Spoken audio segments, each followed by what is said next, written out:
Hey guys, and welcome to this video on function equations. So let's make it happen. Alright, consider the following function, named Paul, and you see that we've got an input-output table already made. Now, perhaps you can already tell what Paul's rule is.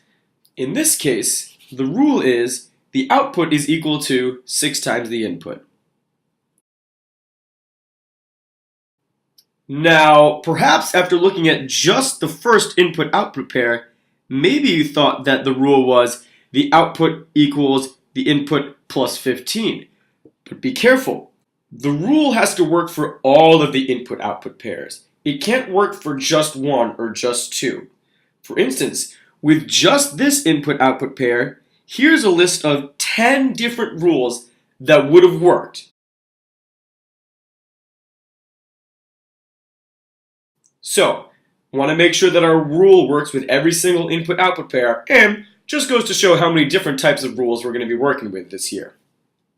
Alright, going back to our rule, output equals 6 times the input.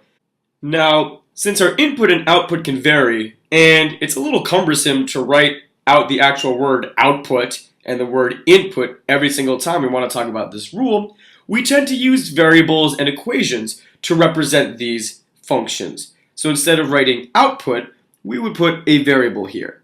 And instead of writing input, we would write a variable there. Now, before we go ahead and do that, here are some tips that I'd like to share with you. Variables not to use. Don't use the letter O. It looks a lot like the number 0. Don't use a capital I or a lowercase l, because each of those look like the number 1. I also wouldn't use a lowercase t, because that looks like a plus sign. And I wouldn't use the letter S, because it looks like a 5. Now, we can use whatever variables we want, but mathematicians have a few variables that they really like to use often. They are x and y, where x represents the input and y represents the output. Now, by convention, if we ever see the variable x in an equation, then that variable most likely represents the input. And if we ever see the variable y in an equation, then that variable most likely represents the output. So, instead of writing output equals 6 times the input, we could just write this as y equals 6 times x. Note, when we're writing multiplication with a number and a variable, there are some ways that will be far less confusing than others. So, the ways that we like to write multiplication with a number and a variable are 6 times x like this, or you can even do 6 multiplied by x like this. Please, please, please refrain from writing something like this, and definitely want to avoid something like this. These two ways of writing multiplication on the bottom are going to be very, very confusing, especially after our next lesson or two. Okay, so we've got our equation written. Y equals 6 times x. Now, we can use any variables we want, but if we use variables other than x and y, we must label our variables as either the input or the output. So for instance, if we wanted to use the variables k and m, we'd first have to write let k equal the input and let m equal the output, and then we could go ahead and rewrite this function's equation as m equals 6 times k.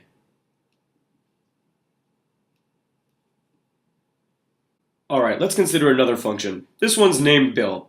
And again, we have our input-output table already made. So why don't you take a second to try and figure out what the rule is for Bill. So pause the video now, give it a try, and once you think you found the rule, please unpause the video and we'll reconvene. Okay, this one may have been a bit difficult to find out, but if we're going to call B our input and K our output, I think the rule to the function Bill is that the sum of the input and the output has to be 8. And if you look at every single one of the input-output pairs to the left, when you add the input and output together, you get 8. Now, one thing I'll say is, when we're writing our functions with equations, we really like to have our function equations in the form output equals blah, whatever it might be. So we like y equals whatever equation, or in this case, k equals whatever equation. We love having it in output equals form. It's not always going to be the case, and in this case it might have been easier to write it in this form, which is not output equals, but let's write it in k equals form just to get used to it. So if we were to write this as k equals, we would write this as k equals 8 minus b. Hey, there's no reason you couldn't have solved this for b, the input, as well. In that case, it would have been b equals 8 minus k.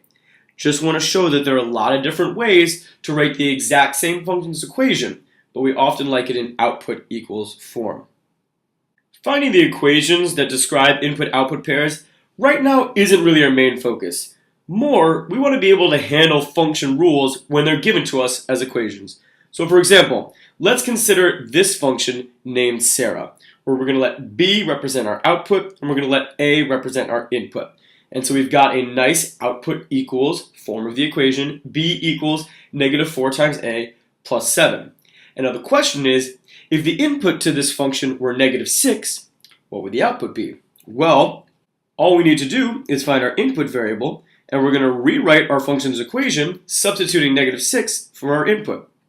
So our original equation is b equals negative 4 times a plus 7, and we're just going to substitute negative 6 in for our input. And now we evaluate. So we say, if the input to this function were negative 6, then the output would be 31. Similarly, in our next question, we're asked, if the output to this function were 12, what would the input be? So now all we're going to do is we're going to find our output variable, and we're going to substitute 12 in for it, and find our input variable. So our original was b equals negative 4 times a plus 7, a good rule of thumb to just write down the original equation once before substituting in anything. So we're going to substitute 12 in for b, and now all we have is an equation to solve, and I'm wholly confident that you can go ahead and solve it. So we say that if the output to this function were 12, then the input would have to be negative 5/4. It's also a good idea to go ahead and express these relationships as ordered pairs. So the first ordered pair would be negative 6, 31. When the input is negative 6, the output is 31. And the second ordered pair would be negative 5/4, 12. When the input is negative 5/4, the output is 12. Now, if we look back at the equation that we saw before, what we're dealing with right now is the equation for a function with an input and an output. But we can just as easily consider this an equation, but an equation that has 2 variables instead of 1. Up till now, we've seen equations like 23 equals negative 4a plus 7, or 1 equals negative 4a plus 7. And when you limit that negative 4a plus 7 to be a single number, you get an equation with a single solution. That is, a number that when we substitute it in for a, makes the statement true. However, when we have an equation with 2 variables, such as b equals negative 4a plus 7, a solution is no longer just a single number. Now we're looking for ordered pairs of numbers, such that when we substitute each of them in for their respective variables, the equation is made true. So let's go ahead and find some ordered pairs of solutions to this equation, b equals negative 4 times a plus 7. Now, if we're going to write ordered pairs as solutions to equations, we gotta let the reader know which number goes with which variable. So first things first, let's just write a generic ordered pair using the 2 variables. So in this case, a comma b. So why don't you pause the video now, maybe come up with 2 or 3 ordered pairs that'll make that equation true, and then when you find them, unpause the video and we'll reconvene. Alright, so here are 4 ordered pairs such that if you substituted those numbers in for their respective variables, that equation will be made true. Note to self, there are going to be infinitely many ordered pairs. And in general, whenever we see an equation containing 2 variables, we can think of it in 2 ways. We can think of it as a rule, or perhaps a function, in which one variable represents the input and the other variable represents the output, or we can consider it an equation with 2 unknowns. for which we must find solutions in the form of ordered pairs. Alright, two more quick examples. So here is a function named Gus, and here its equation. 3 times y minus 5 times x equals 10. Now, like before, we can consider this the equation for a function with an input and an output. Note that when we're using x and y, we don't have to write let x equal input and let y equal output. It's just assumed that x is the input and y is the output. If you use any other variables, you have to let the reader know. However, you could also just consider this an equation, just an equation that can be solved. But to solve it, you now need an ordered pair of numbers, not just a single number. But for now, we're going to think of it as a function. So if the input to this function were -4, what would the output be? Well, all we're going to do is we're going to find our input variable right there, and we're going to substitute -4 for that variable. So we got 3 times y minus 5 times -4 equals 10. And now, all we have to do is solve this equation for this unknown variable, which represents our output.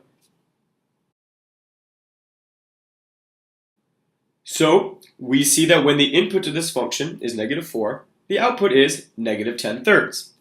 Similarly, we are asked on the right, if the output to this function were 10, what would the input be? So, all we need to do is find our output variable and substitute a 10 in for that, and then solve for our input variable. So we've got 3 times 10 minus 5 times x equals 10. Again, we've got an equation to solve, and I trust that you know how to do it. So we see that when the output to this function is 10, the input is 4. And if we want to consider that equation again as just an equation with solutions, here we've got 2 of the infinitely many solutions to that equation up there with 2 unknown variables. One last example. Let's consider the equation for this function, which we'll name Eugene. And we're going to let w equal our output and m equal our input. Look, we've got a nice output equals form equation. We've got w equals 2 times m squared minus 3 times m plus 9. So once again, we're going to ask, if the input to this function were 5, what would the output be? Now, one little note is, to find the output given an input, we're going to have to substitute that input for the input variable, in this case m, everywhere that it appears in the equation. So we're going to have to substitute a 5 in for m here and here. And so we find that if we do that, w will equal 2 times 5 squared. Remember, we're going to have to do the squaring before multiplying by 2, minus 3 times 5 plus 9. And we're ready to evaluate. So we see that when the input to this function is 5, the output is 44. If the input to this function were -4, we're just going to have to substitute a -4 in everywhere we see an m in our function's equation. So the output will be 2 times -4 quantity squared minus 3 times -4 plus 9. And again, all we have to do is evaluate. And so we see that when the input to this function is -4, the output is 53.